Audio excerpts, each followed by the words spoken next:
감사합니다. 잠깐 기도하겠습니다. 참 좋으신 하나님 아버지 고맙습니다. 이렇게 귀한 자리에 우리가 함께 모일 수 있게 하시니 감사드립니다.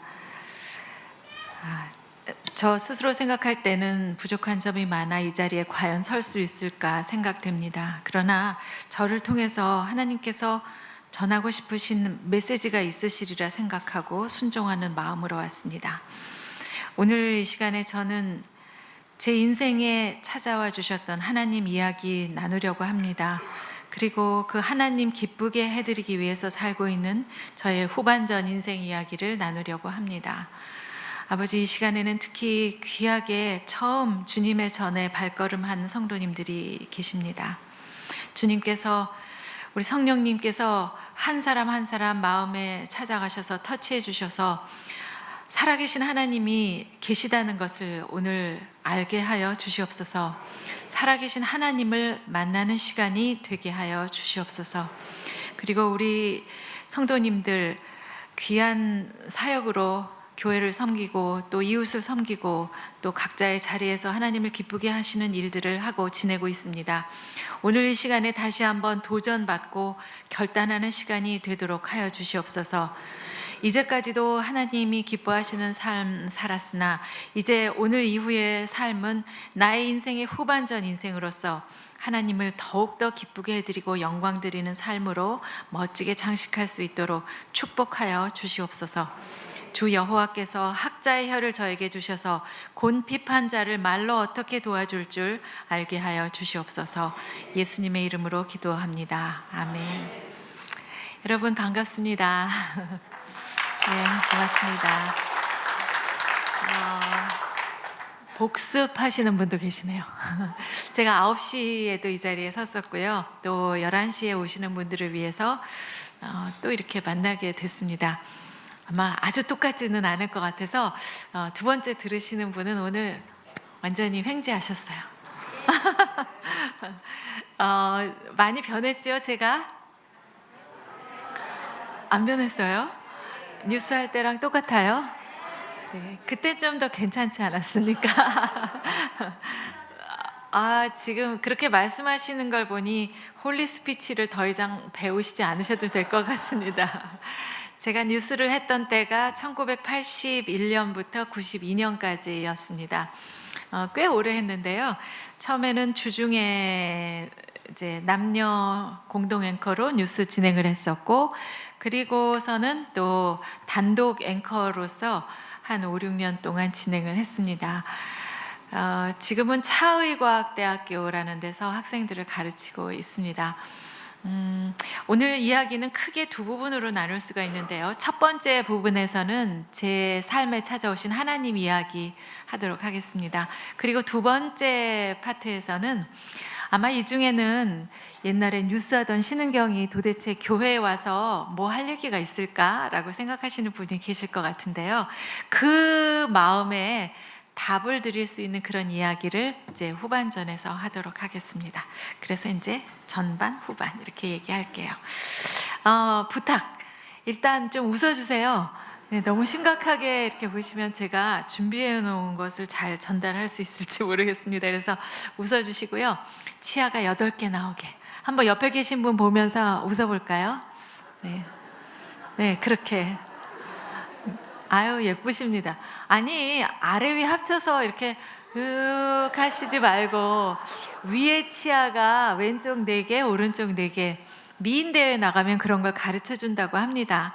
그런데 우리가 예수를 믿고 주님을 마음에 모시잖아요. 그럼 제일 먼저 나타나는 것은 일어나 빛을 발하게 됩니다.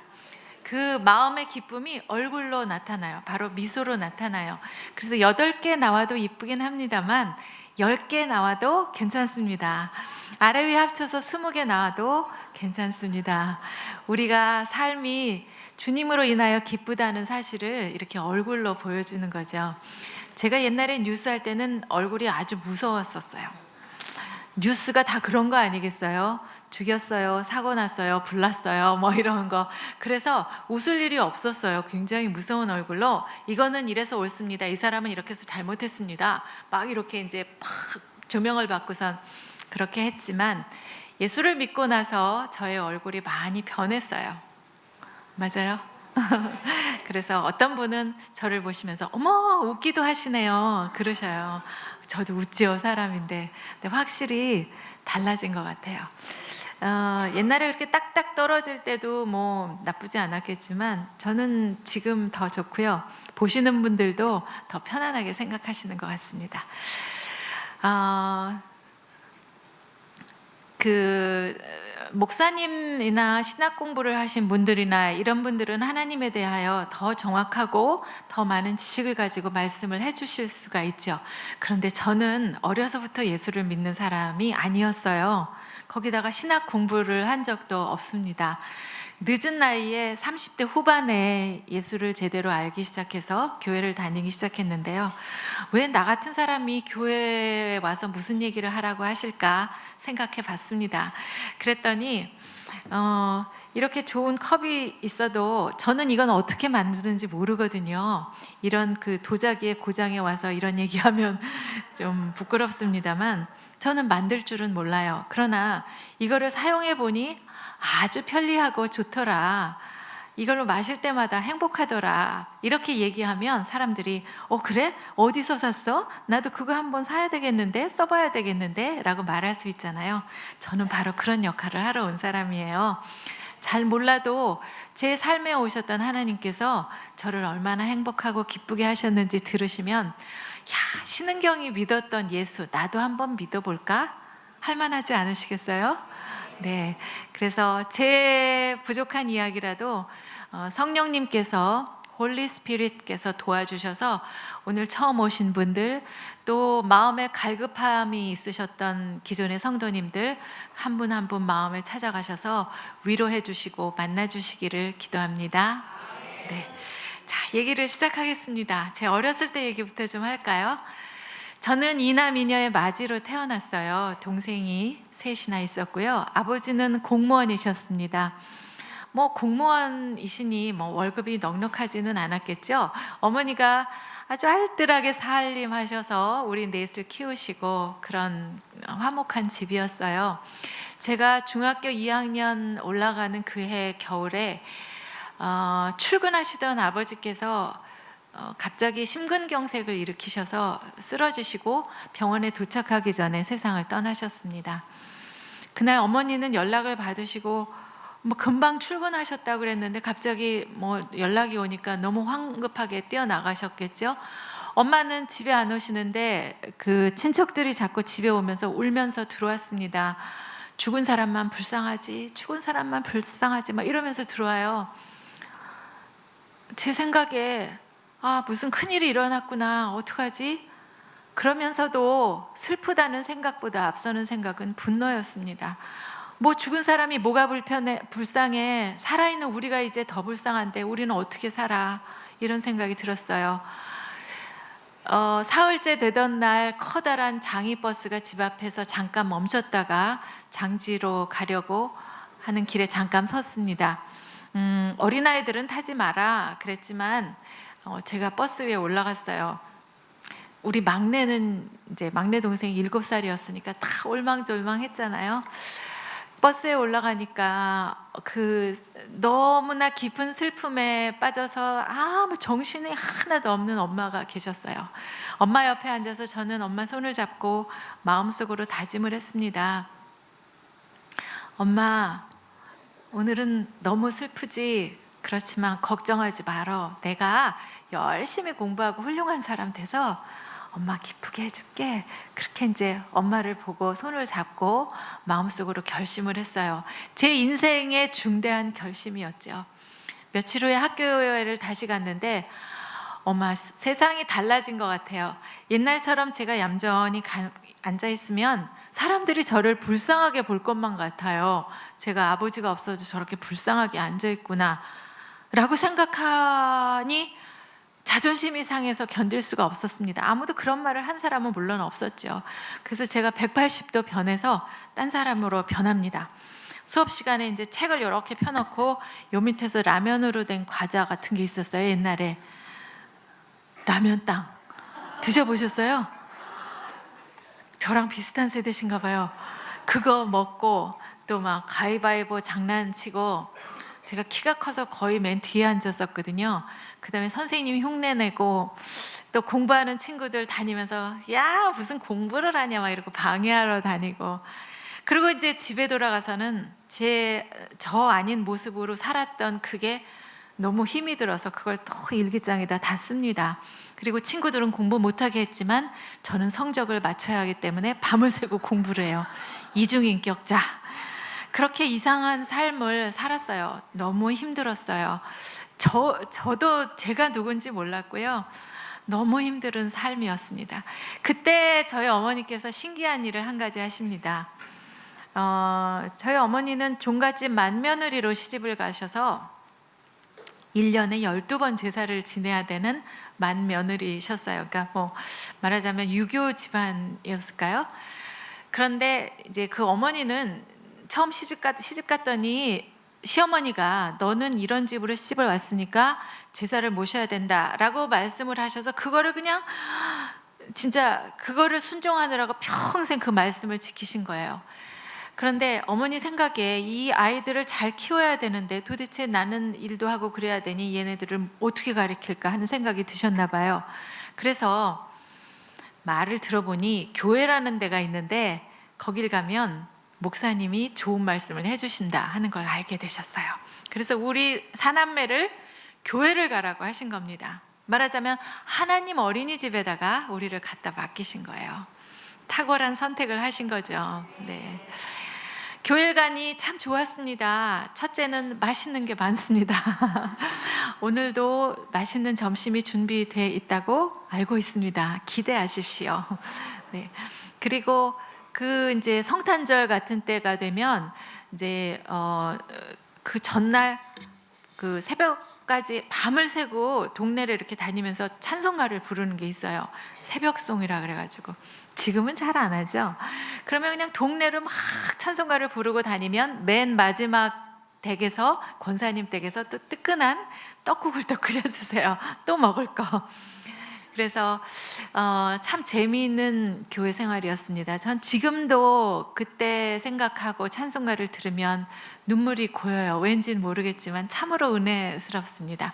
그런데 제가 그때 살아계신 하나님을 만나 뵙지는 못했다 하는 생각이 듭니다. 왜냐하면 그렇게 교회 생활은 재밌었지만 이후에 고등학교, 대학교 가느라 바빴고 또 세상의 이름 아나운서라고 알리면서 바쁘게 아주 긴 시간을 정신없이 보냈기 때문이에요.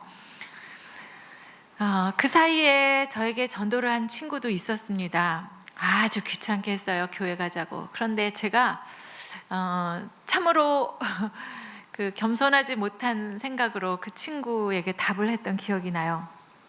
알았어, 내가 알아서 갈게. 그리고 이제 마음속으로는 무슨 생각을 하냐면 난 너 봐서는 별로 교회 가기가 싫다 아주 이런 생각을 한 거예요. 그래서 지금도 제가 전도를 하려면 그때 제 생각이 나서 아주 뜨끔뜨끔합니다. 그러다가 어느 날 깨달았어요. 제가 그래도 예수 믿고 교회 다녀서 지금 이만한 거예요. 옛날에 비교하면.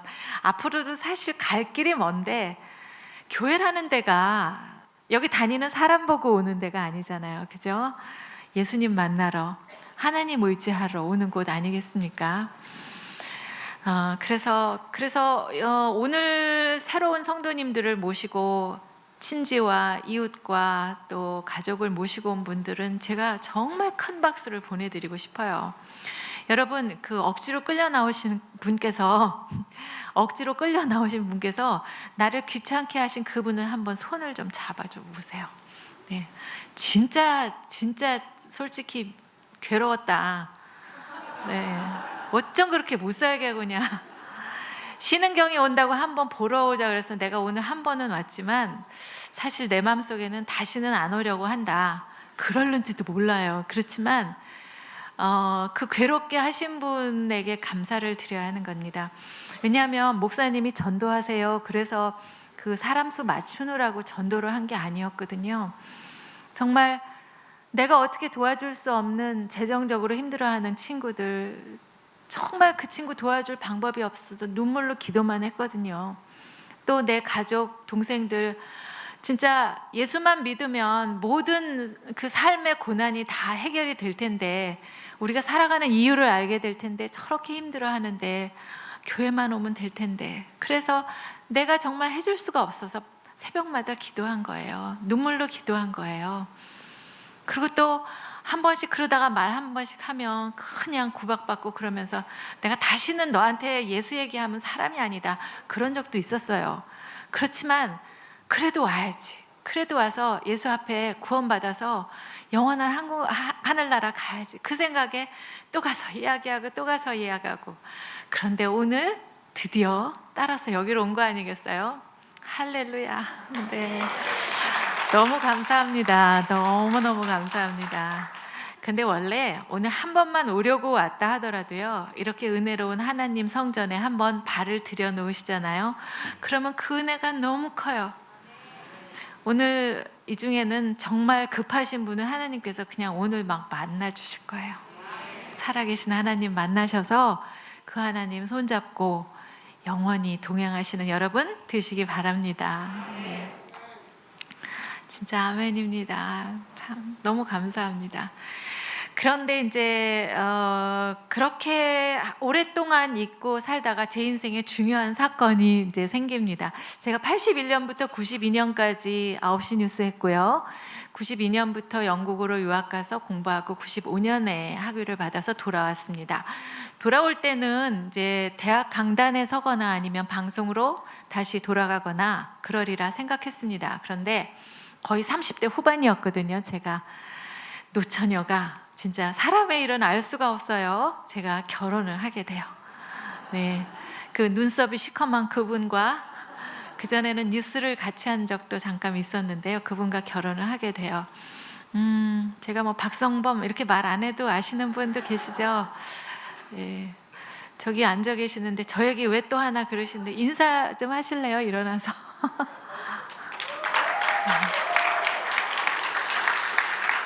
네, 저의 동역자이십니다. 이제 사역을 같이 하시는데 제가 이렇게 말씀으로 사역을 하면 저분은 운전 사역을 하십니다. 그래서 캄캄한 새벽에 나올 때 혹시라도 제가 딴 길로 갈까봐 이제 운전대를 잡아주시죠. 감사드려요. 저분을 만나서 결혼을 하게 됐습니다. 늦은 나이에 결혼해서 사람들은 뭐 이렇게 자를 가져와서 여기는 짧고 여기는 길다, 또 저울을 가져와서 막 달아보는 분도 계세요. 우리가 결혼을 하는데 왜 그분이 다르시는지 모르겠어요. 그런데 제 결혼의 중요한 의미 한 가지를 여기 신앙 안에서의 형제자매님들과 꼭 나누고 싶습니다. 그것은 바로 제 남편이 모태신앙이라는 사실입니다. 예, 그렇게 생기지 않았습니까? 딱 보면 예, 딱 모태신앙. 근데 모태 뭐 가끔 못하는 것도 좀 있기는 하지만요, 그 진짜 뭐라 그럴까요? 뼛속 깊이 하나님 아들이라 그럴까요? 아주 혈관에 흐르는 피가 하나님 자식이구나, 이런 때가 있어요. 고향은 평안북도 선천.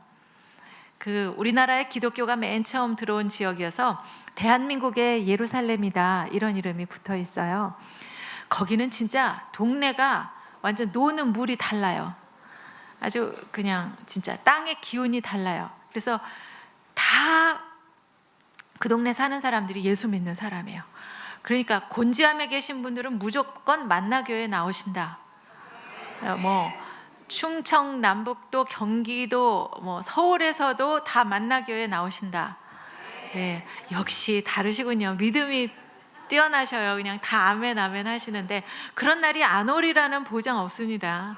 네, 이제 여기 다시 또 개축을 하셔야 될런지도 모르겠어요. 그런 날이 진짜, 그래서 그 평안북도 선천이라는 곳이 막 유명한 목사님들 또 훌륭한 장로님들 이런 분들도 많이 나셨거든요. 거기서 태어났고 어머님이 아주 신앙이 좋으셔서 기도가 많이 쌓인 아들이고요. 저희 시어머님은 유치원 교사하셨는데 이렇게 집에서 낡은 풍금으로 찬송가를 늘 이렇게 쳐주셨대요. 그래서 지금도 잠들 때는 찬송가를 들어야만 잠이 오는 모태신앙입니다. 원래 모태신앙은 다 그러신 걸로 저는 알고 있어요. 네. 왜 웃으세요? 아니에요? 네. 당연한 이야기를 했습니다, 제가.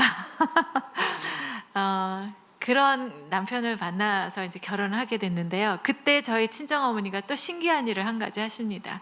저에게 십자가 목걸이를 사주시면서 너는 예수 믿는 집으로 시집을 갔으니 남편 따라서 교회를 가라. 잔소리하지 말고. 우리 친정어머님이요.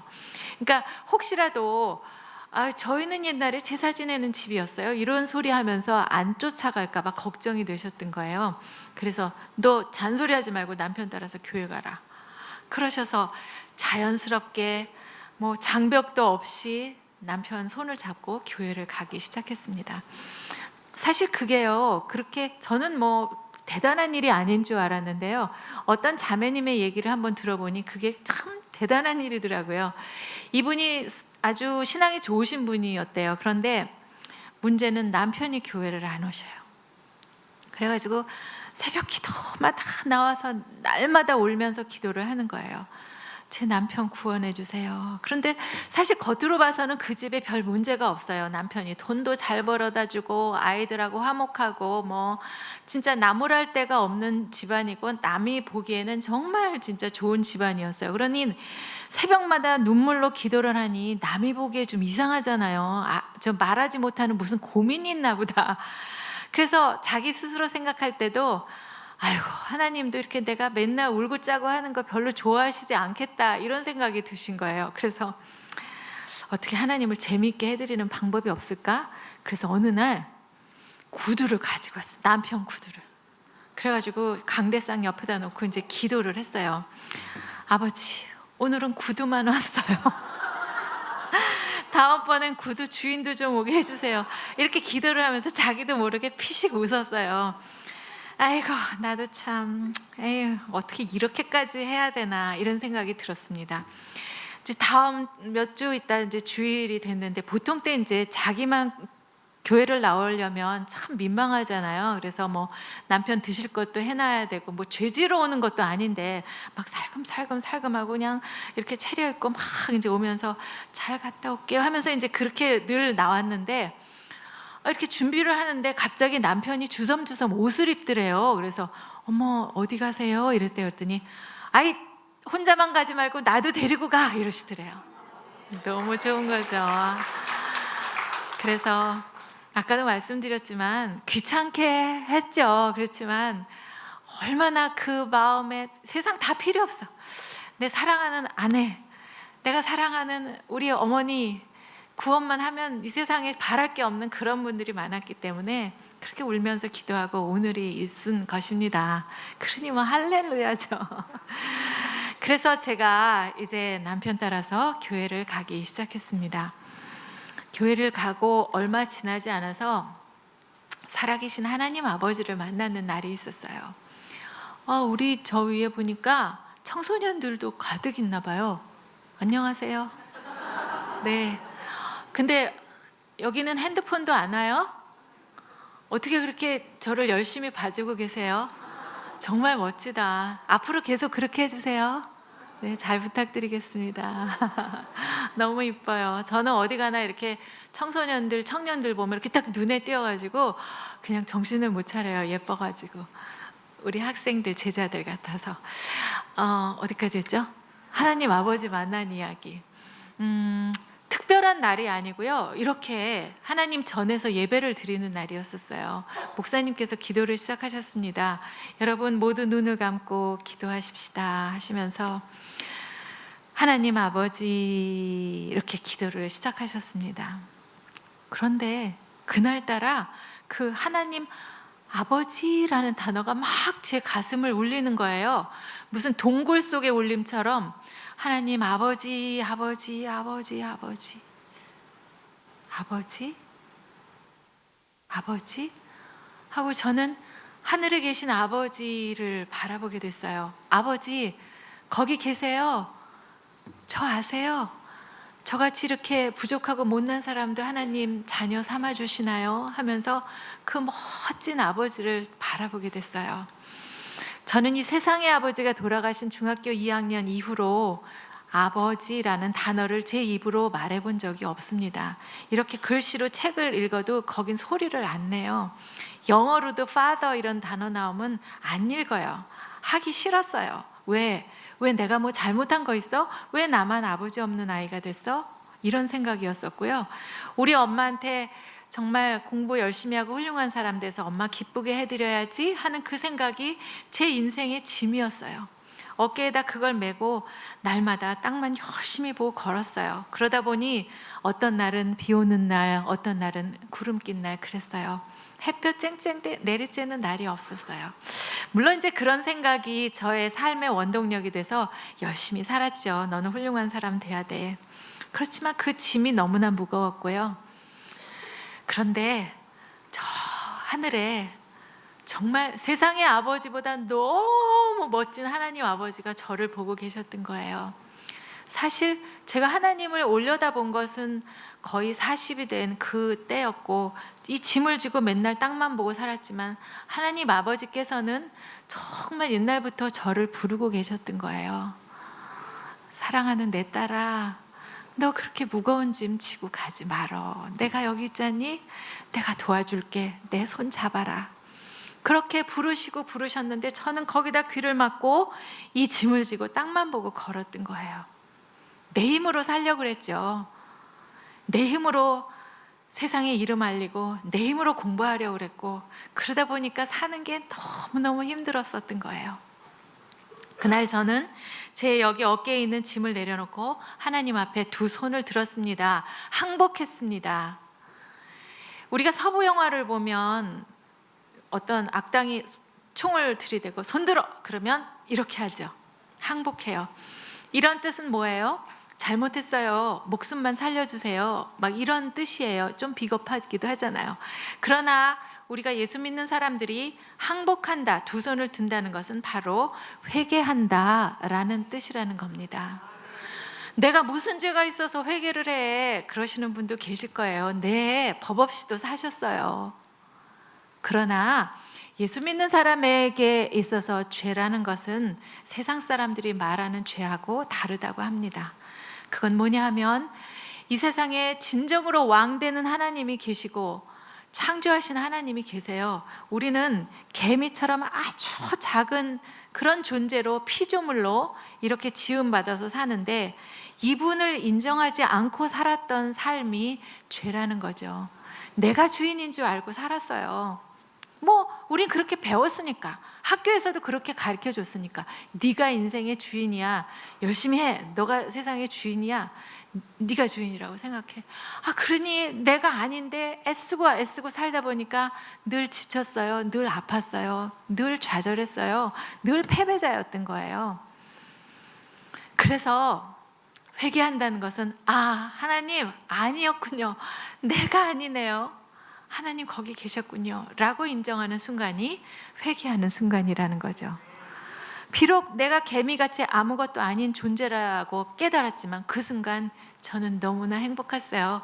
그분이 아버지이신 것을 알고 나니까, 그러니까 재벌 아버지가 우리 아버지였다는 걸 알고 고아인 내가 너무나 행복했다는 거죠. 그 이후부터는 날마다 햇볕 내리쬐는 날이었습니다. 그런데 예수 믿는다고 시련과 고난이 안 오는 것은 아니에요. 사실은 이 얘기를 오늘 할까 말까 고민했습니다. 새로 오시는 분들이 계신데 꼭 오늘 할 필요는 없지 않겠는가, 그런 생각도 좀 했습니다. 옆에 모시고 온 분이 그걸 오늘 하면 안 되는데 그러시는 얼굴로 하시는 분도 계십니다만 아닌 거는 아니니까 얘기해도 괜찮지 않을까요? 옛날에 안 믿을 때는 띵동 택배가 옵니다. 택배 겉에 고난, 시련 이렇게 써 있으면요, 그거를 끌어안고 땅바닥에 주저앉아서 울었어요. 내 인생 끝났구나. 그런데 이제는 알아요. 이 안에 들어있는 물건이 뭐인지 알기 때문에 빨리 포장지를 뜯습니다. 그래서 그 안에 들어있는 하나님이 주시려고 하는 축복이 숨어 있다는 사실을 알고 빨리 포장지를 뜯어요. 포장지를 뜯는다는 것은 기도하는 것입니다. 찬양하는 것입니다.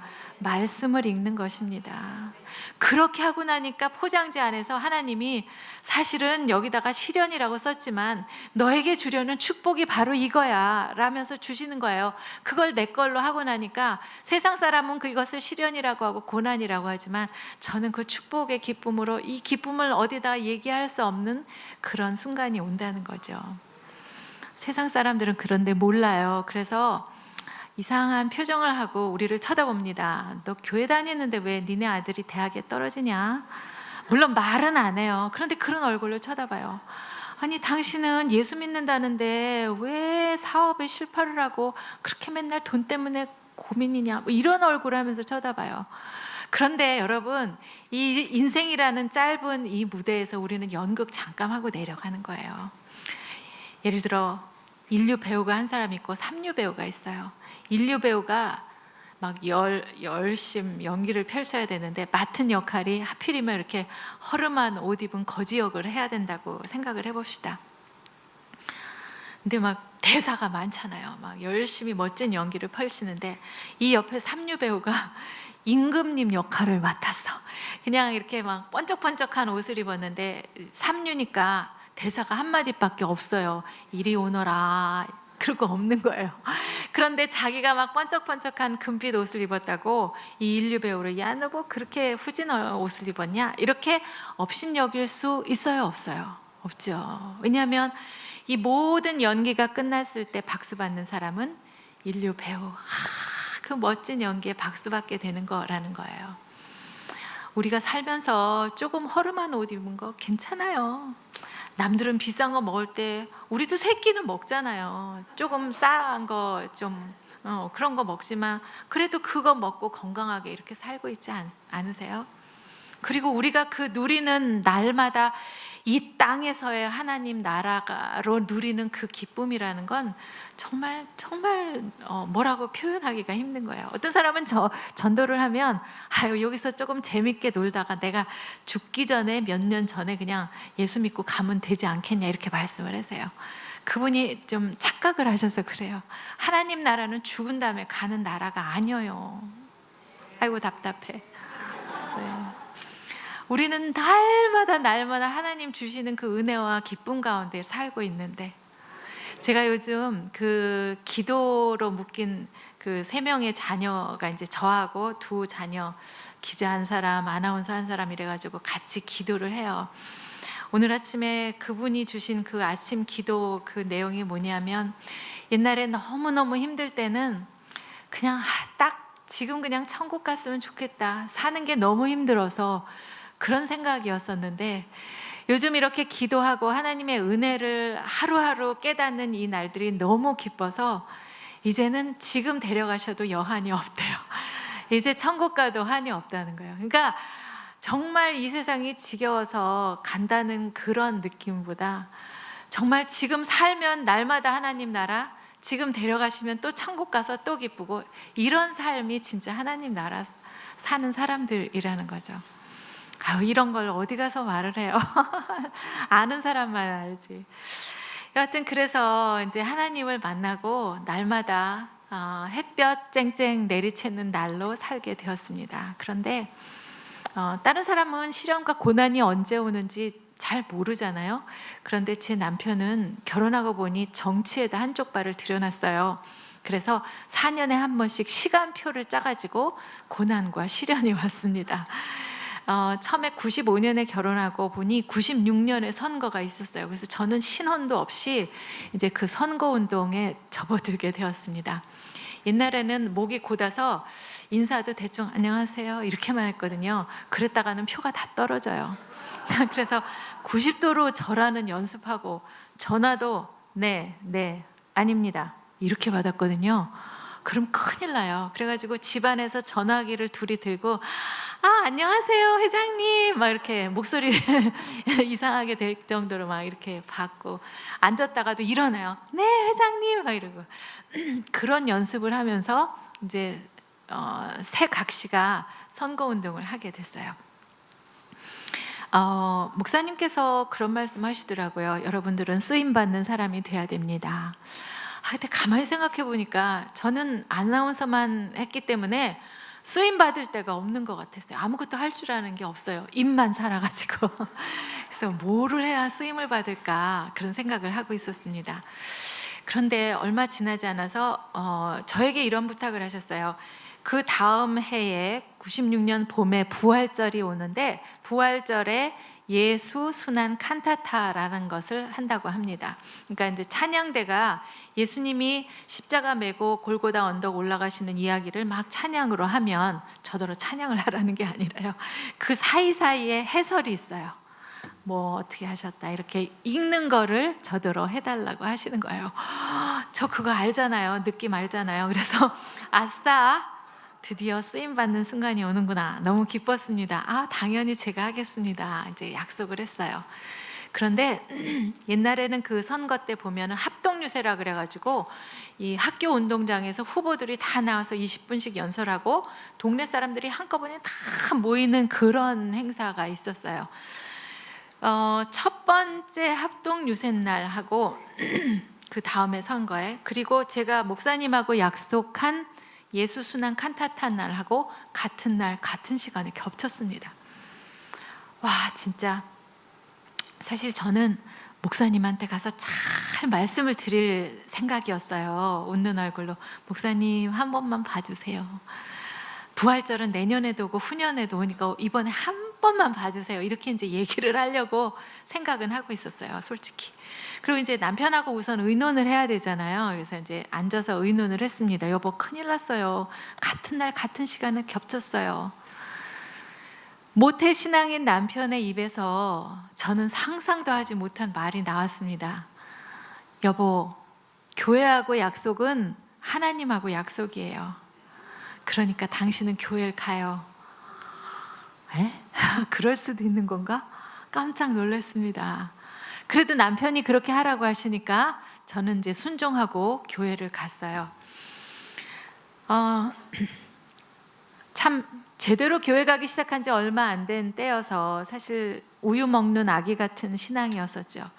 그런데 우리 그 어린 양 예수님의 그 고난의 길을 이렇게 읽으면서 아기 같은 제가 막 갑자기 우리 예수님이 너무 가엾고 불쌍하다는 생각이 들었습니다. 야, 이분이 어떤 분이신데, 하나님 아들이신데, 죄라고는 먼지만큼도 없으신 분이신데 어떻게 사람들이 이분을 이렇게 할 수가 있을까?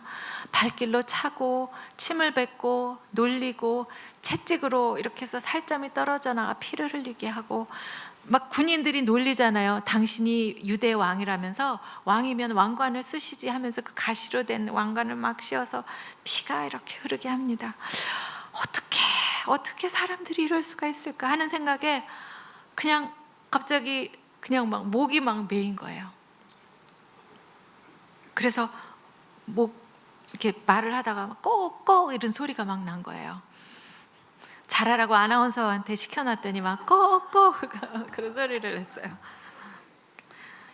예수님도 두려우셨어요. 그래서 아버지한테 기도하셨지요. 아버지, 저 이 길 꼭 가야 되나요? 이 잔 치워주시면 안 되나요? 그렇지만 가라고 하시면 가겠습니다 하면서 가신 길이었어요. 그런데 어떻게 사람들이 이럴 수가 있을까? 그런데 우리 성도님들이 제가 그렇게 꺽꺽 읽는 걸 들으시고 또 다 눈물바다가 되신 거예요. 은혜 받으셔가지고. 그리고 돌아가셨으면 끝이지만 영광스럽게도 우리 예수님은 사흘 만에 부활하셨어요. 그래서 그분의 그 귀한 보혈, 보배 같은 피로 인해서 우리는 단 한 번에 영원토록 구원을 받고 죄 씻김을 받은 거라는 거죠. 그냥 그랬군요. 이제 나도 알았어요. 그 사실을 제가 믿어요 라고 하면 구원을 주신대요. 너무 간단하지 않아요? 또 그것도 뭐 억만금을 내라 그러면 좀 걱정이긴 하지만 영원, 아무것도 돈 안 내도 된다니 너무 기가 막힌 거예요. 돈 내고 하면 사람들이 나 많이 냈으니까 그냥 그런가 보다, 그래서 내 돈으로 산 구원이니까 비싸게 샀지 이렇게 생각하겠지만 돈 1원도 안 내는데 거저 주셨으니 얼마나 기쁘겠어요. 그래서 그 예수님의 덕분으로 우리는 단 한 번에 영원토록 죄 사함을 받고 이렇게 구원받은 자녀가 된 것입니다. 네, 너무나 감사합니다, 예수님. 그리고 이제 정신을 차리고 보니까 그 운동장에서 무슨 일이 있었었는데 까맣게 잊어버리고 있었던 거예요. 그래서 막 수소문을 해서 물어봤습니다. 어떻게 됐어? 어떻게 됐어? 그 당시 사실 저희는 너무 힘든 상황이었던 것이 상대방이 거의 골리앗 같은 존재였어요. 그러니까 우리는 다윗같이 어린이였고, 그게 제 표현이 아니고요. 그 당시에 시사 전문 잡지에 이것은 그 서울의 한복판 이 지역은 다윗과 골리앗의 싸움이다 이렇게 쓴 기자가 있었어요. 그분이 알고 썼는지 모르고 썼는지 난 모르겠지만 여하튼 그쪽은 이렇게 센 사람이다 이거죠. 그래서 물어보면 9사람은 아우 이번에 안 돼 이렇게 말했습니다. 근데 한 사람은 10%는 누구냐 하면 친구, 친지, 뭐 가족 이런 사람들. 아우 거기 왜 갔어? 좀 좋은 데 보내지. 나중에 알고 보니 그 보낸 사람도요. 그 당선이 될 거라고 예상하진 않았대요. 그래서 그럼 왜 보내셨습니까? 물어봤습니다. 그랬더니 가서 열심히 싸워라. 그리고 장렬하게 전사하라. 그게 목표였대요. 세상에. 그런데 그날 그 연설 20분을 했는데 사람들의 마음이 다 열린 거예요. 새로 누가 왔는데 이 사람이 여러분을 섬기겠습니다. 기쁠 때나 슬플 때나 여러분 섬기겠습니다. 뭐 이런 얘기했다 그러면서 사람들의 마음이 다 열린 거예요. 아까 일부에서 여쭤봤더니 사람이 아무리 말을 잘해도 20분 동안 말해서 그 많은 사람의 마음을 열어놓을 수 없다 그러셨어요. 네. 근데 말은 잘한다고 말씀드렸거든요. 제 남편이. 그래서 말로 이렇게 싸움은 제가 절대로 안 하고 그냥 일방적으로 해요. 그런 걸 잔소리 뭐 이렇게 말을 합니다만 그래서 저 혼자 그냥 망하죠. 여하튼 정말 사람은 그렇게 할 수가 없는데요. 하나님께서 그 상황을 보셨던 것 같아요. 우리가 이렇게 앉아서 여보 교회하고 약속은 하나님하고 약속이야 이렇게 말한 그 상황 보시고 하나님이 기쁘셨던 것 같아요. 그래서 그래 너희 마음이 이쁘구나. 그 마음 내가 받아줄게. 그리고 나머지 일들은 내가 알아서 다 해줄게. 걱정하지 말아라. 그 해 그 어려운 선거에서 아무도 기대하지 않았던 그 선거에서 서울에서 표를 제일 많이 얻어가지고요 1등으로 당선됐답니다. 네. 하나님이 하셨습니다. 감사합니다. 네. 믿기 어려우시면 한번 실험해 보십시오. 그냥 어쩌다 돼서 갖다 붙이는 게 아닙니다. 우리가 할 일이 세상에 뭐 자식도 잘 키우고 돈도 많이 벌고 이름도 알리고 할 일이 많겠지만 그 첫 번째 자리에 하나님의 일을 놓아두셔 보셔요. 우리 청년들, 청소년들 학원 안 가요? 요새는 일요일 날도 그 사람들이 말하는 일요일도 학원 하는데 그 모든 것에 앞서서 이렇게 하나님 전에 은혜의 말씀을 들어온 여러분 청년들, 청소년들 축복합니다. 하나님이 커다란 축복을 주실 거예요. 네. 그렇게 이제 첫 번째 선거에서 하나님의 은혜를 마음껏 누리고 또 정말 열심히 진짜 4년 동안 봉사했는데요. 두 번째 선거에서는 떨어졌어요. 근데 그때는 범사에 감사하라를 배웠습니다. 그러니 어떡합니까? 배운 대로 해야 하잖아요. 그래서 울면서 기도했어요. 아버지 감사합니다. 떨어뜨려 주셔서 감사합니다. 그런데 왜 감사해야 되는지 모르겠어요. 이러면서. 근데 감사할 일이 생기더라고요. 좋을 때는 사람들이 막 구름대처럼 몰려와요. 그런데 떨어지고 나니까 썰물처럼 또 사라지기 시작합니다. 이래서 사람 믿지 말라고 하셨구나. 그런데 더 중요한 사실은 그렇게 사람들이 떠나가는데도 안 가는 사람들이 있는 거예요. 이분들이야말로 진짜 알곡같이 그런 분들이시구나. 진정한 친구로구나 이런 걸 알았죠. 그래서 또 뺏지는 못 달았지만 열심히 또 4년 봉사를 했더니 세 번째 선거가 다가왔습니다. 그때는 하나님께서 정말 더 중요한 걸 가르쳐 주셨어요. 진정한 왕 되신 분은 하나님이다. 너 그렇게 한 표 달라고 사람들 앞에 가서 굽신굽신 하지 말고 하나님 앞에 한번 무릎 꿇어. 그러면 사람 100명 붙여줄게. 또 한 번 무릎 꿇어라. 그러면 사람 1000명 붙여줄게. 너희는 먼저 그의 나라와 그의 의를 구하라 그러셨잖아요. 그것을 먼저 생각하고 그 다음에 사람들 만날 때는 주님 만난 것처럼 최선을 다해서 그분들을 섬겨라 이렇게 가르쳐 주셨어요. 그러니까 첫째가 여기고 하나님과 나의 관계고 그 다음에 이웃과의 관계라는 사실을 알려주신 거죠. 우리는 보통 그걸 다 거꾸로 해서 탈이에요. 하나님, 우리 아이가 이번에 이제 스카이 대학 가려고 그러거든요. 그러니까 조금만 기다리세요. 학원 좀 갔다 올게요.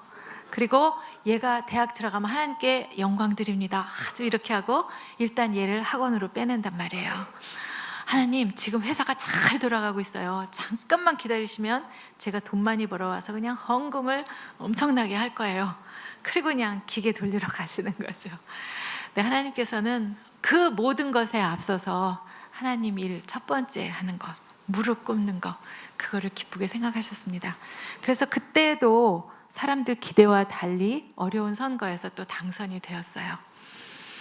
이제 네 번째 선거가 다가오는 그 2008년이 되는데요. 그때가 저희 가정에는 인생의 바닥을 치는 정말 고난의 시간이었습니다. 현역 의원이었었던 제 남편이 이제 다음 선거에 나가라고 공천을 받아야 나가는데 이제 못 나가게 하고 엉뚱한 사람을 그 지역에 나가라 그러는 거예요. 그래서 이제 당사자는 당의 결정이니까 이제 그런가 보다 했는데 이 마누라가 이런 게 어딨어 이런 생각이 들어가지고요. 당선될 때도 주민들이 찍어서 당선된 거고 또 낙선될 때도 주민들의 선택에 따라서 그렇게 된 건데 왜 제3자가 알지도 못하면서 주민들의 말은 들어보지도 않으면서 그렇게 하냐 이런 생각이 들어서 제가 대신 나갔어요. 그리고 똑 떨어졌어요. 아이 참. 너무 갑자기 나간 선거니 뭐 12년 동안 그분들과 가족같이 지냈어도 표를 찍는 데는 또 선택이 달랐던 거죠. 저희 가족은 다 정말 그 광야 생활로 들어섰습니다. 뭐 나갈 데도 없고 부르는 사람도 없고 할 일도 없기도 했습니다만 마음속에 굉장히 힘든 마음들이 있었어요. 왜냐하면 그냥 한 표 안 찍어줘서 떨어졌다의 뜻이 아니라 세상이 우리를 거부한 거다. 그리고 사람들이 다 우리를 거절한 거다. 그런 생각에서 너무너무 힘들었어요. 사람들을 볼 수가 없었어요. 그래서 안으로 어두운 광야 시간이 이제 시작되었습니다. 시간이 지나면서 그래 이제 회복된 것 같아 이렇게 생각을 했지만 그게 그렇게 쉬운 일은 아니었었어요. 나는 이렇게 막 날고 싶었는데 하나님께서 자꾸 내 날개에다가 이렇게 돌을 매달으시는 것 같은 그런 섭섭한 마음이 좀 있었던 것 같아요. 어느 날 묵상 중에 하나님께서 제게 그렇게 말씀하셨습니다. 아마 제가 또 그날 또 투정을 했을 거예요. 하나님 왜 그러세요? 제 날개를 왜 자꾸 꺾으세요? 하고 기도했던 것 같아요. 하나님께서는 너 아직 아니야. 많은 사람들 앞에서 창피당하면 안 되잖아. 그러시는 거예요. 어떻게 하나님 아버지 어떻게 저를 그렇게 기억하시고 저의 인생을 계획하시고 제 인생에 개입하시고 그러세요. 하나님 바쁘시잖아요. 곤지암도 가셔야 되고 제주도도 가셔야 되고 미국도 가셔야 되는데 어떻게 이 아무것도 아닌 저를 기억하시고 사랑하는 내 딸아 지금 아니다. 지금은 이리 와라. 내 말 들어라. 하시는 하나님의 사랑이 너무너무 감사하고 기뻤어요. 아버지 저 이렇게 어두운 이곳에서 이렇게 벌레처럼 울고 있는 거 싫으시죠? 저 뭐 할까요? 하고 여쭤봤어요. 그런데도 길이 잘 안 보였어요. 그때 이런 말씀을 들었습니다. 한쪽 문이 닫히면 또 다른 문이 열린다. 제가 갑자기 나간 선거지만 문이 꽉 닫혀서 정말 이 어두운 가운데 있는데 그렇다면 나에게는 무슨 문이 열렸다는 거야? 안 보이는데? 그럼 거꾸로 생각을 해보는 거죠. 이 문이 닫히지 않고 열려서 시온의 대로가 열렸다. 그러면 신은경 너는 무엇을 가장 아쉬워했겠니? 이렇게 물어봤어요. 내가 그거에 당선이 돼서 막 바삐 돌아다니면 너는 무엇을 가장 아쉬워했겠니? 계산이 맞습니까? 그랬더니 첫 번째 가족의 얼굴이 떠올랐습니다. 제가 97년에 딸을 하나 낳았는데요. 저는 남편 뒷바라지 한다는 핑계로 아침부터 밤까지 돌아다녔어요. 걔가 뭘 먹고 사는지 뭘 입고 자라는지 몰랐어요. 저희 친정어머니가 다 키워주셨거든요. 이 아이가 벌써 엄마보다 키가 큰 중학생이 됐어요. 언제 이렇게 컸냐. 엄마가 진짜 엄마로서 밥을 해주고 진짜 엄마 노릇을 하기 시작했습니다. 또 한 가지, 제가 그렇게 바삐 돌아다니면 무엇을 가장 아쉬워했을까? 그것은 바로 하나님 말씀을 보고 듣고 공부하는 시간이 없었겠구나 하는 결론을 내리게 됐어요. 저는 그렇게 제가 바삐 다니다가 그 사람 예수 믿는 사람이래라는 것이 알려지면 그것이 하나님께 영광이 되는 줄 알았어요. 그런데 하나님은 그거 아니라고 하시는 거죠. 예수님 살아계실 때 그 신방을 가셨습니다. 마시 처녀네 집에. 이거 썰렁한 거 하지 말아야 되는데 또 했어요. 마리아하고 마르다가 사는 집에 죄송해요. 이제 다시는 안 할게요. 언니인 마르다는 예수님 귀한 손님이 오셨으니까 막 부엌 가서 맛있는 음식 만들었어요. 잡채 버무리고 있었을 거예요. 그런데 마리아는 일도 안 하고 예수님 발밑에 앉아서 그 달콤한 말씀을 듣는 겁니다. 언니가 화가 났어요. 아우, 쟤 좀 나오라 그러세요. 쟤는 그렇게 얌체같이 맨날. 그랬더니 예수님께서 뭐라고 하십니까? 너무 여러 가지 일로 분주한 마르다야. 넌 정말 뭐가 중요한지 모르는구나. 몇 가지 혹은 한 가지만이라도 좋으니까 마리아처럼 좋은 것을 선택해라 하는 말씀하십니다. 하나님께서는 제가 그렇게 마르다같이 막 돌아다니고 바쁘게 다니는 거 싫으셨던 거예요. 그래서 이리 와, 내 발밑에서 이 귀한 이야기를 좀 들어라 하고 저를 부르셨어요. 저는 그날 진짜 완전히 무너져서 하나님의 사랑에 감동하여 무너져서 엉엉 울고요.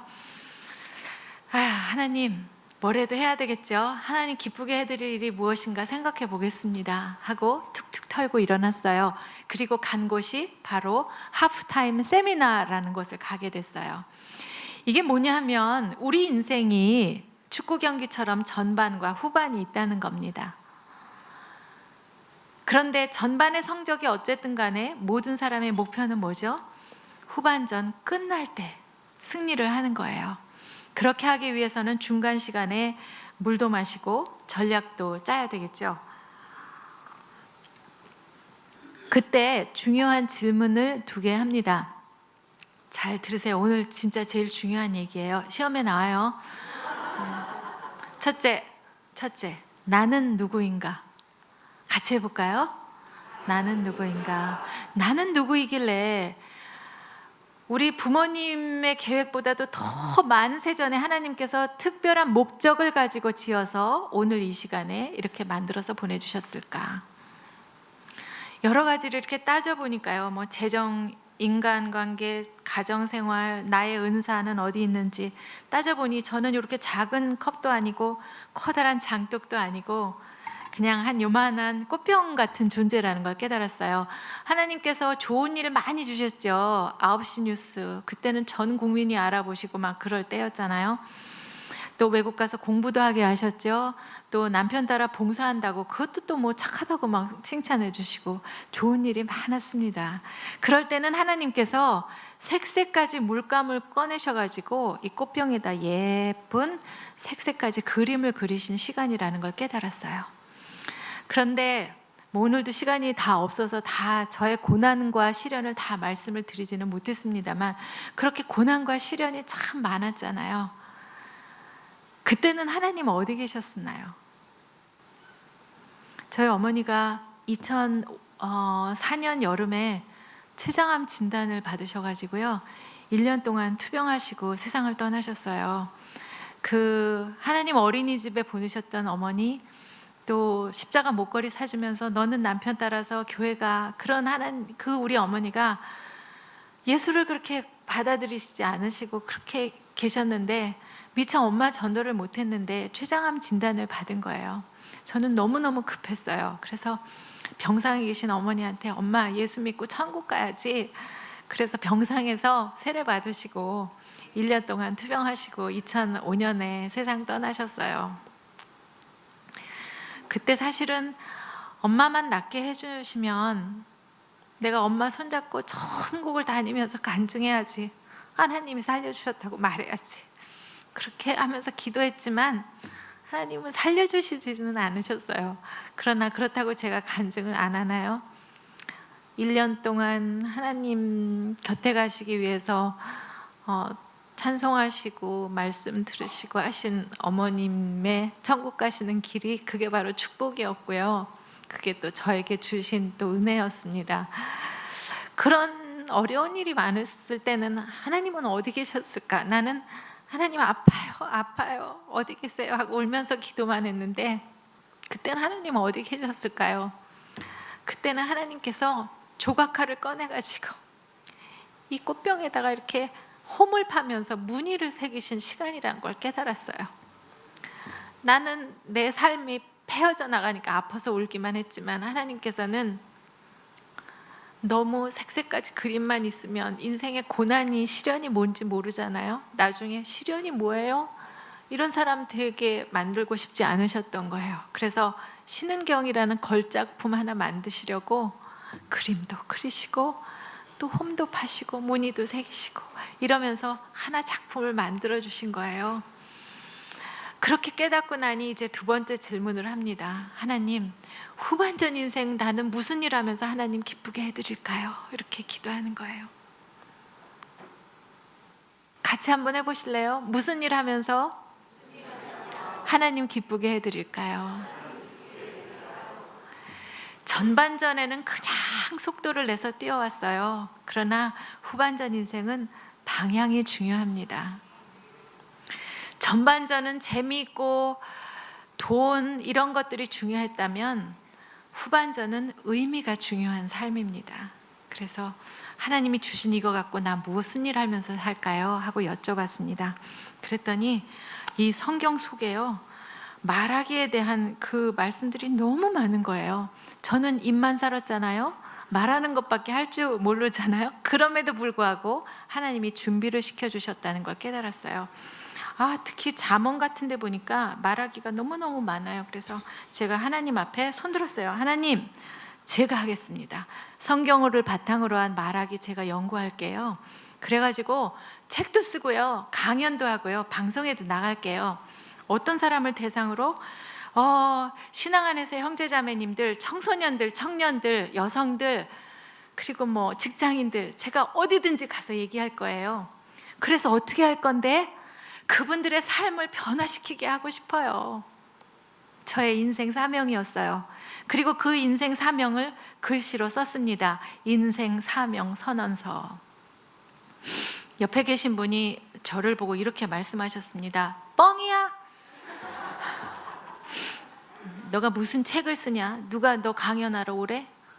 너가 무슨 방송에 너를 기억하는 사람이 있는 줄 알아? 네, 저는 아무도 기억하지 못하는, 오래는 것도 없고 찾는 사람도 없는 사람이었었어요. 뻥이었습니다. 그러나 그런 것을 거룩한 뻥이라고 합니다. 책에 나와 있어요. 제가 하는 말이 아니라. 왜? 나 혼자 잘 먹고 잘 살려고 뻥친 게 아니라 우리 하나님 기쁘게 해드리려고 뻥쳤잖아요. 더 전문적인 용어로 말하면 우리는 그것을 믿음이라고 합니다. 히브리서에 믿음은 빨리 나와야죠. 바라는 것의 실상이에요. 보이지 않는 것의 증거 같은 거예요. 내가 바라요. 하나님 아버지, 내가 하나님 기쁘게 해드리고 싶어요. 그런데 이런 일 하고 싶어요. 지금은 보이지 않지만 이렇게 하고 이렇게 정말 바라는 것의 실상, 보이지 않는 것의 증거처럼 그렇게 하나님께 아뢰는 거예요. 놀랍게도 그 인생 사명 선언서를 쓰고 난 그 다음부터 기적이 막 일어나기 시작합니다.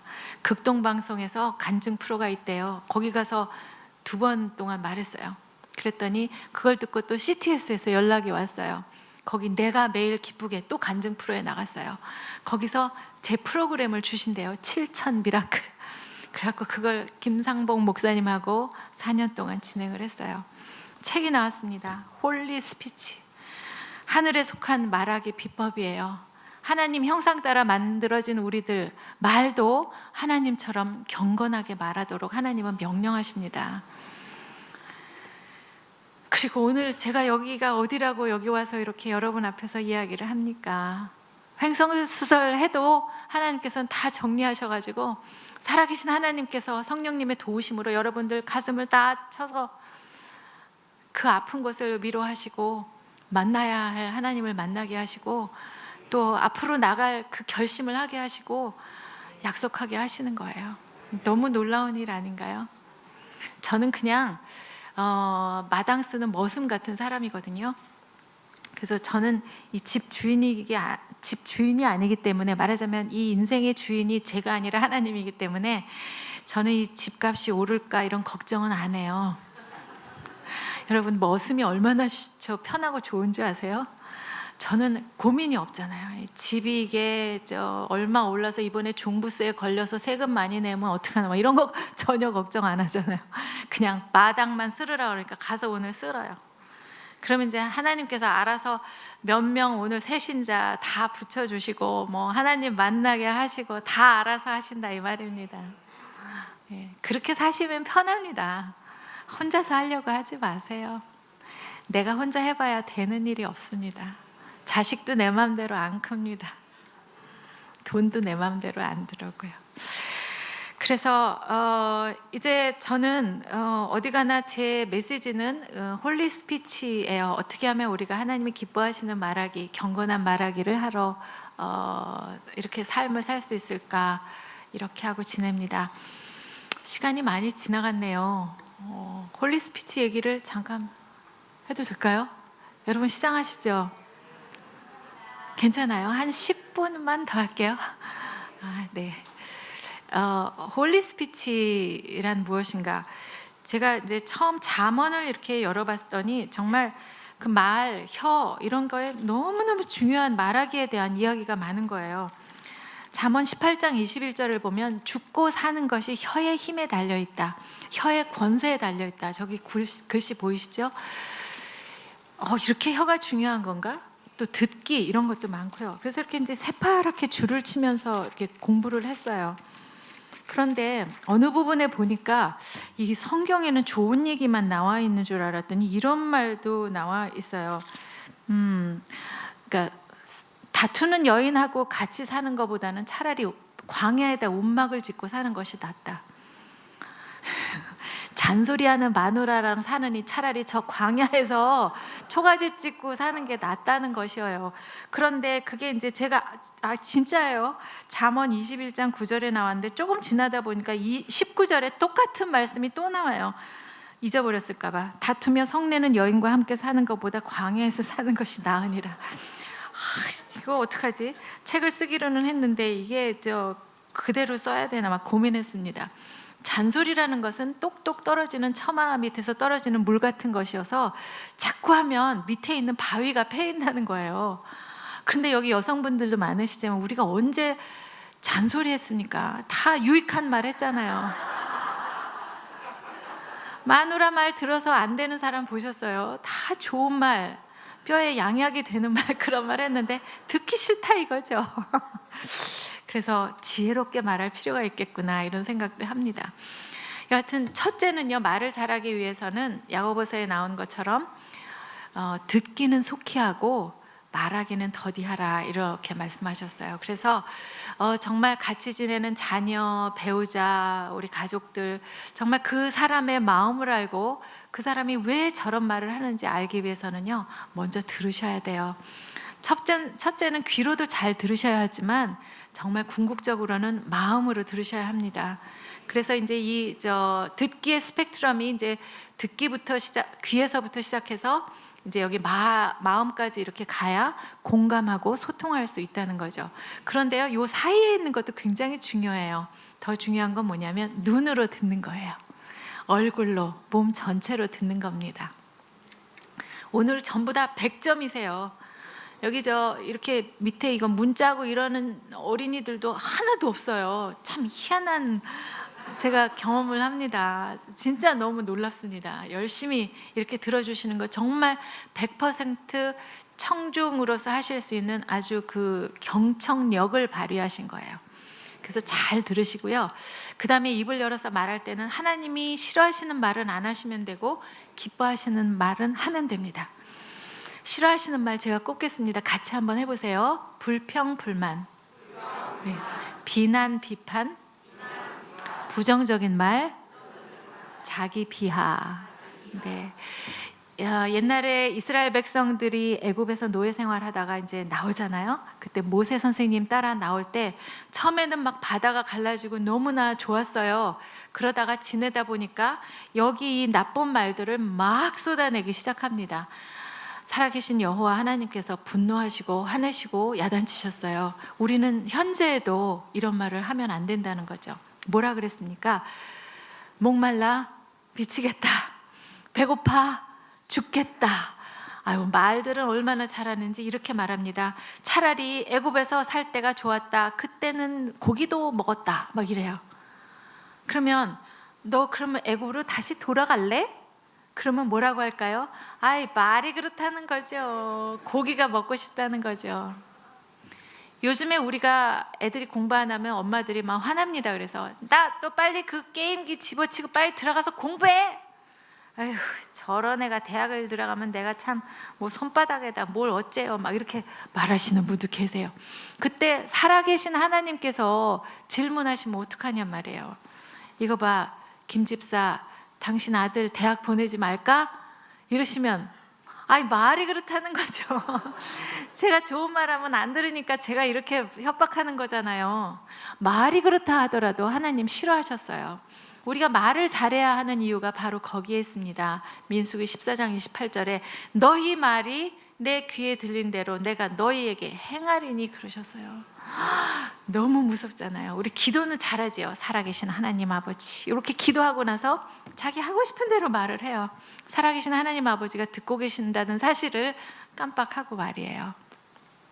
불평, 불만. 모세 선생님을 비난합니다. 당신이 말이야, 애굽에 장지가 없어서 우리를 여기에 죽이려고 데리고 나왔습니까? 막 이렇게 말을 해요. 뭘 죽이려고 데리고 나왔어요? 가나안 땅 지금 가려고 지금 가고 있는데.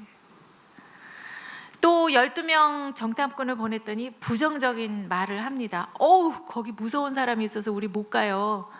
거기는 이만한 사람이 있고 우리는 메뚜기 같은 존재예요. 자기 비하예요. 그 메뚜기 200만 마리 구하려고 하나님이 그 고생을 하셨어요.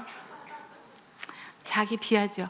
우리 아이들이 학교 갔다 오면서 뭐 이렇게 50점짜리 시험지 가져오고 아이, 뭐 나 같은 게 뭐 하겠어 이런 말 하면 너무 화나지 않으세요? 엄마 아빠가 왜 이 고생하는데 너 하나 잘 키우려고 이렇게 안 먹고 안 입고 이렇게 고생하는데 왜 너 노력 왜 안 해봐? 왜 나 같은 게 뭐 하냐고 왜 그런 말을 해? 자기 비하예요. 저는 요즘 그 돌아다니는 말 중에서 금수저, 흙수저 이런 말 정말 싫어해요. 저는 무슨 수저 같습니까? 금방 안 나오시잖아요. 아무 얘기 없이 이제 저를 소개하고 어떤 외부 강연에 가서 무슨 학교 나오고 어디서 공부하고 아나운서 뭐 하고 뭐 지금은 뭐 하고 이렇게 나오면 좀 이따 제가 일부러 짓궂게 물어봐요. 저는 무슨 수저 같아요? 그럼 뭐 금수저, 다이아 수저, 뭐 옥수저 다 나옵니다. 그래서 제가 말해요. 저는 흙 묻은 금수저예요. 그래요. 그리고 설명을 해요. 살면서 힘든 일이 참 많았어요. 흙을 많이 묻히고 살았어요. 그런데 왜 금수저냐? 우리 집 부자 아니었거든요. 공무원 아버지여서 겨우겨우 어머니가 내 아이 키워주시고 그리고 아버지가 일찍 돌아가셨어요. 그런데 왜 내가 금수저냐고요? 내가 태어났을 때 우리 엄마 아버지가 얼마나 기쁘게 나를 받아들이셨을까? 이 세상에 무엇하고도 바꿀 수 없는 그런 기쁨으로 나를 보셨는데 나는 그런 금수저로 태어난 거 아니에요? 가난한 집 아이는 요만큼 기쁘고 부잣집 아이는 이렇게 천배 만배 더 기뻐요? 아니에요.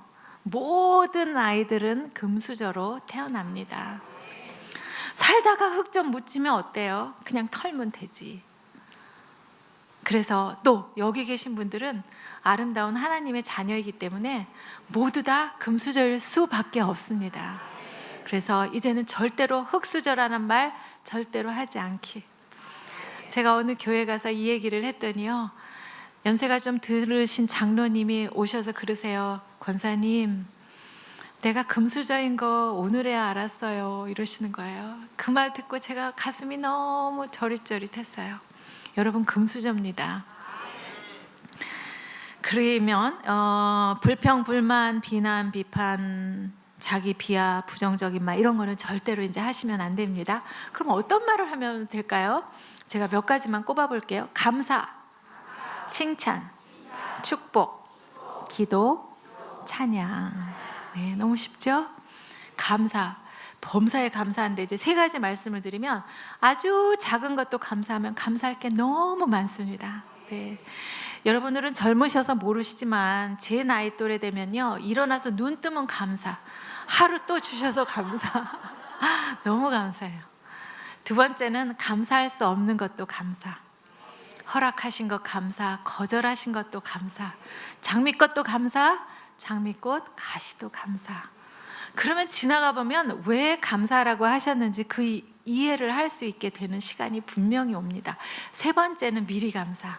저는요, 오늘 만나교회 오면서 정말 너무너무 은혜로운 예배가 될 것을 미리 감사하고 왔어요. 제가 좋아하는 찬양을 어제부터 한 50번 이상 들으면서 예수 어린 양, 존귀한 이름, 그 찬양을 어떻게 왜 그것만 계속했는지 모르는데요. 예수님이 오늘 함께 해주실 거라는 미리 약속 같은 느낌이었고요. 너무 감사하면서 그렇게 미리 감사했습니다. 두 번째 칭찬. 칭찬은 또 세 가지인데요. 잘했어요 하는 칭찬 많이 하시고요. 아이들이 하는 거에 대해서 특히 칭찬 많이 해주시고, 별로 잘하는 것이 없다? 그러면 엄지손을 이렇게 해보세요. 그래서 훌륭해요. 훌륭해요. 옆에 계신 분한테 훌륭해요. 어쩌면 졸지도 주무시지도 않으십니까? 네. 그렇게 훌륭해요 하시고요. 세 번째는 이게 미리 불러주기라는 칭찬인데, 이거를 칭찬에 넣어야 될지 모르겠습니다만 저는 이제 칭찬이라 그래요. 우리 자녀 중에 혹시 우리 목사님 훌륭하시니까 아빠 나도 목사님이 되겠어요 하는 아이가 있을 수 있잖아요. 그런데 얘가 아직 10살이고 학교 갔다 오니까 어린 동생이 자기 장난감을 들고 막 부시고 지금 놀고 있어요. 그럼 어떡하겠어요? 이거 내 거야 하고 뺏어야 되잖아요. 걔가 내놓습니까? 안 내놔요. 그럼 막 뺏으면서 한 대 때려야지 이걸 놔요. 그럴 때 긴 소리 하실 필요 없어요. 그냥 부르세요. 이 목사. 어머나, 이 목사가 지금 동생을 때리고 있어요. 그냥 잔소리 긴 거 하실 거 없다니까요. 옛날에 그 유태인 어머니가 있었는데요. 그 쌍둥이를 이렇게 유모차에 데리고 나왔는데 동네 아주머니가 아기가 예쁘니까 물었어요. 아우, 아기가 너무 예뻐요. 이름이 뭐예요? 그랬더니 얘는 의사 다니엘이고요. 얘는 변호사 요셉이에요. 이러더래요. 누가 물어봤어요. 근데 엄마는 그 아이를 그렇게 키운다는 거죠. 그러니까 뭐 좋은 거 시키려고 키운다는 것보다 우리는 그냥 그 세상 사람처럼 무슨 부적처럼 그렇게 그 부르면 된다 이게 아니라, 부르면서 어떻게 해요? 뭐 좋은 책 있으면 보라 그러죠. 좋은 멘토 있으면 만나게 하죠. 또 뭐해요? 기도하잖아요. 그래서 모든 것이 합력하여서 그 이름에 걸맞는 사람이 되는 날이 온다 하는 이야기입니다. 그래서 뭐 빨리 권사님 안 되셔서 시험 들으신 분들도요, 오늘 집에 가서 나를 최권사라고 불러라 이렇게 하십시오. 언젠가는 되실 거니까. 그 다음에 저거 먼저 합시다. 기도. 기도는 아무것도 염려하지 말고 그냥 다 아뢰는 거예요. 예수님한테 일르는 거예요. 나랑 20년 30년 산 이 그냥 배우자가 도대체 내 마음을 몰라줘. 그러면 입을 열어서 그걸 말을 하면 그걸 바가지라 그러지만 그냥 입을 꾹 다물고 예수님한테 일르는 거예요. 아우, 저 사람 왜 저래요? 그냥 도대체 나랑 살은 세월이 얼만데 아직도 내 속을 썩여요. 이렇게 기도를 하세요. 그러면 응답이 빨리 옵니다. 네, 너는 왜 그러냐? 이렇게. 네. 그래서 기도하시기 바랍니다. 그 다음에 찬양은요, 책에 보니까 하나님은 이러이러이러한 이유로 훌륭하십니다 이렇게 하는 게 찬양이 아니라는 거예요. 하나님 사랑해요. 주님의 존귀하신 이름을 찬양합니다. 그냥 그렇게만 하는 게 찬양이라는 거예요. 아빠가 열심히 일하고 돌아오셨어요. 아빠 아빠는 이렇게 우리 가족을 위해서 열심히 일하시니까 훌륭한 분이십니다. 자전거 사주세요. 이거 이상하잖아요. 아빠도 다 알잖아요, 왜 훌륭한지. 그냥 아빠가 오시면 아빠 너무 고생 많으시죠. 뺨에다 뽀뽀하고 우리 아빠 최고. 그래. 내 아들 최고다. 너 뭐 필요한 거 없냐? 자전거요. 그게 맞는 그거더라고요. 네. 그래서 찬양이 그렇게 하나님 기쁘게 하시는 거고요. 이제 축복의 말 한 가지만 하고 완전히 끝냅니다. 축복의 말은 제가 옛날에 책을 하나 봤는데요. 제목이 하루에 한 번 자녀를 축복하라라는 제목의 책입니다. 랄프 가복이라는 박사님이 쓰신 거예요. 랄프 가복. 하루에 한 번 매를 들어라 이러면은 잘할 수 있는데 네, 하루에 한 번 축복 기도를 해주라. 부모님은 우리 교회 목사님처럼 가정의 제사장 역할을 할 수 있으시다는 거죠. 그래서 머리에 손을 얹고 축복 기도를 하실 수가 있습니다. 그 기본이 되는 기도가 민수기 6장 24, 25, 26절이에요. 거기에 나온 기도를 그 기본으로 해서 거기다가 여호와는 너에게 복을 주시고 이렇게 하는데 그 너에다가 아이 이름을 쓰시는 거예요. 어딘지 받아 쓰셨어요? 무슨 기? 진짜 잘하신다. 네. 종숙이 말고 민숙이. 네. 그리고 625 이렇게 해서 6장 그 25를 가운데 두고 24, 25, 26 이렇게 하면 절대 안 잊으실 수가 있어요. 근데 815 이런 거 찾지 마세요. 네. 그렇게 이제 거기다 놓고 아이에게 기도를 해주는 거죠. 어느 날은 저희가 이제 두 사람이 아이에게 해준 게 참 없는데 그 기도밖에 잘한 게 없는 것 같아요. 그런데 어느 날 이 엄마도 이 삶에 너무너무 지쳐가지고 기도를 할 기운이 없는 거예요. 그래서 아이에게 엄마 기도 좀 해줄래? 그랬습니다. 아이가 엄마 머리에 손을 얹고 기도를 하기 시작합니다. 여호와는 엄마에게 복을 주시고 엄마를 지키시기를 원하며 여호와는 그 얼굴을 엄마에게 비추사 은혜 주시기를 원하며 여호와는 그 얼굴을 엄마에게 향하여 드사 평강 주시기를 원하옵나이다. 이 어른 엄마가 세상에 지치고 지쳤는데 그 기도를 듣고 목이 메고 눈물이 났습니다. 그런데 우리 아이들에게 부모님들이 그렇게 날마다 기도를 해주시면 얼마나 행복할까요? 아이들한테 물었어요. 뭐가 제일 무거워? 가방이 무거워요. 또 뭐가 무거워? 부모님의 기대가 무거워요. 원숭이에게 실험을 했대요. 헝겊으로 돼 있는 아무것도 아닌 그 엄마 모양하고 철사로 만드는 엄마 모양인데 거기서는 가면 우유가 나왔대요. 무슨 일이 생길 때마다 원숭이가 이 우유를 먹으러 가는 게 아니라 이 헝겊 엄마한테 가서 기대더래요. 우리는 과연 헝겊 엄마처럼 살고 있는지 아니면 우유만 먹이는 철사 엄마로 살고 있는지 저는 그 이야기를 듣고 너무나 부끄럽고 가슴이 아팠습니다. 이렇게 밖에 나와서 얘기는 잘하지. 그러면서 저는 잘하나? 그런 생각이 많이 들었어요. 우리 아이들이 요즘 너무 힘들어요. 파도 치는 바다에 요만한 조각배처럼 힘들게 지내고 있어요.